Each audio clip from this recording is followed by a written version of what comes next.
Hi hello வணக்கங்க. இன்னைக்கு எங்கள் வீட்டில் ஒரு சூப்பரான தக்காளி சட்னி தாங்க. அடுப்பு ஆன் பண்ணியாச்சு. கொஞ்சமாக எண்ணெய் ஊற்றிக்கலாம்.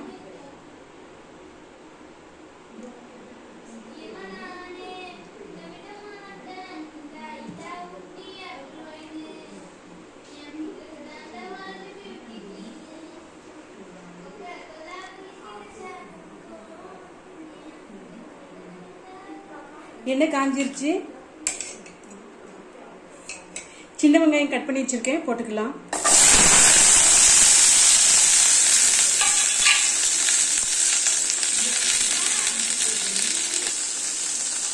சின்ன வெங்காயம் நல்லா வதங்கட்டும்.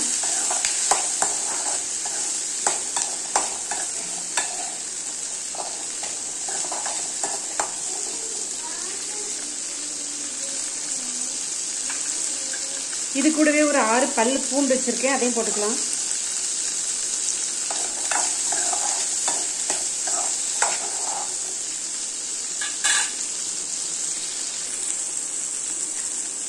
வரமிளகா ஒரு 4 வரமிளகா போட்டுக்கிறேன் காரத்துக்கு.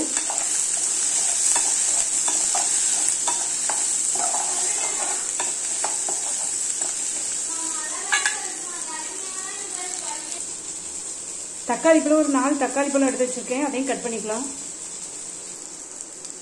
வெங்காயம் நல்லாவே வதங்கிடுச்சு. கட் பண்ண தக்காளி போட்டுக்கலாம்.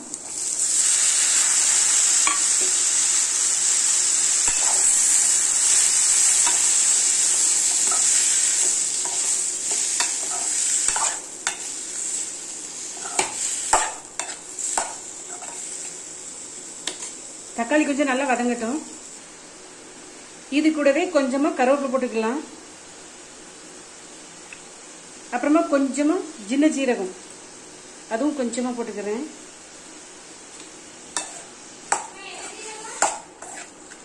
சின்ன ஜீரகம்,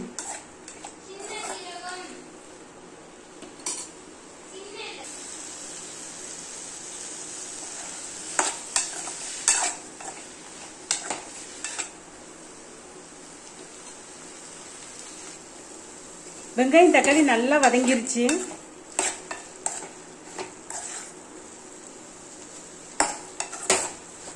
இப்போ வேற ஒரு பாத்திரத்துக்கு நம்ம மாத்தி வேற பிளேட்டுக்கு மாத்தி வச்சிட்டேன். ஃபேன் காத்துல ஒரு 2 நிமிஷம் வைக்கலாம், அப்போ சீக்கிரமா அரைச்சிடலாம்.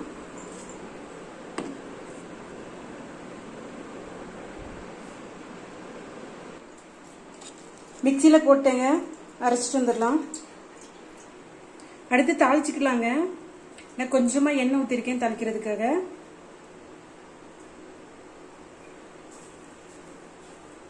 கடுகு போட்டுக்கலாம் கொஞ்சமா.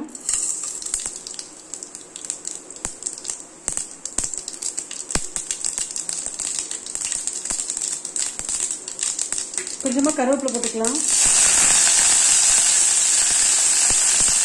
கடுகு கருவேப்பிலை நல்லா பொடிஞ்சிருச்சு. இப்போ அரைச்சி வச்சுட்டு தக்காளி போட ஊத்திக்கலாம்.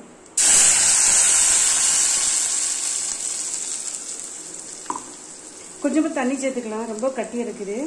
கொஞ்சமா தண்ணி சேர்த்துக்கலாம்.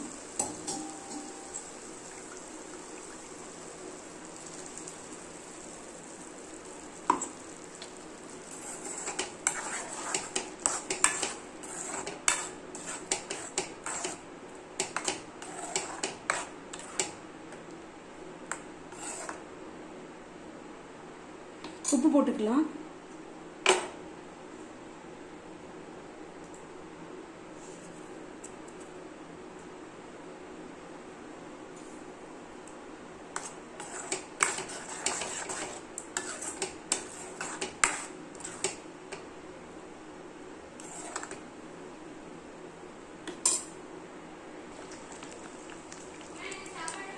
சூப்பரான தக்காளி சட்னி ரெடி ஆயிடுச்சுங்க. அடுத்து ஒரு கல் தோசை ஊத்திக்கலாங்க. நான் எப்பவுமே தோசை ஊத்துருக்கேன்னு பாத்தீங்களா, பெரிய வெங்காயத்தை இப்படி கட் பண்ணி வச்சுக்குவேன்.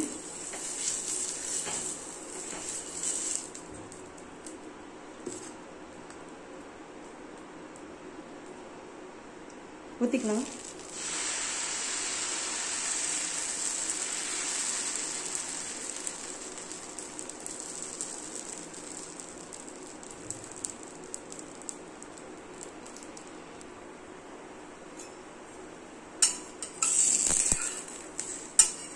நான் வந்து மாவு கொஞ்சம் தடிமனா ஊற்றி அதை தாங்க கல் தோசைன்னு சொல்கிறேன்.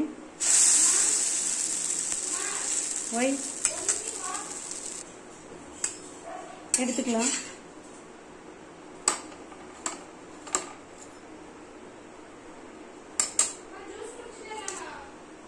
அடுத்து ஒரு ரோஸ்ட் ஊற்றிக்கலாம்.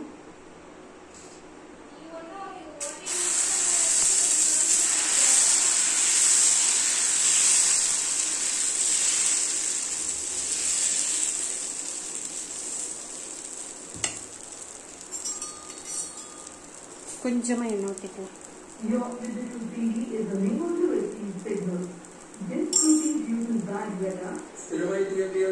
மாற்றி போட்டுக்கலாம்.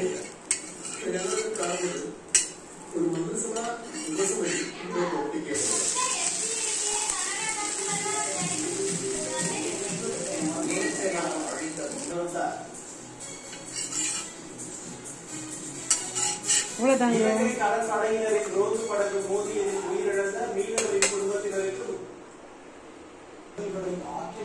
அவ்வளோதாங்க, ஒரு தோசையும் ஒரு ரோஸ்ட்டும் ரெடி ஆயிடுச்சு. பாய்.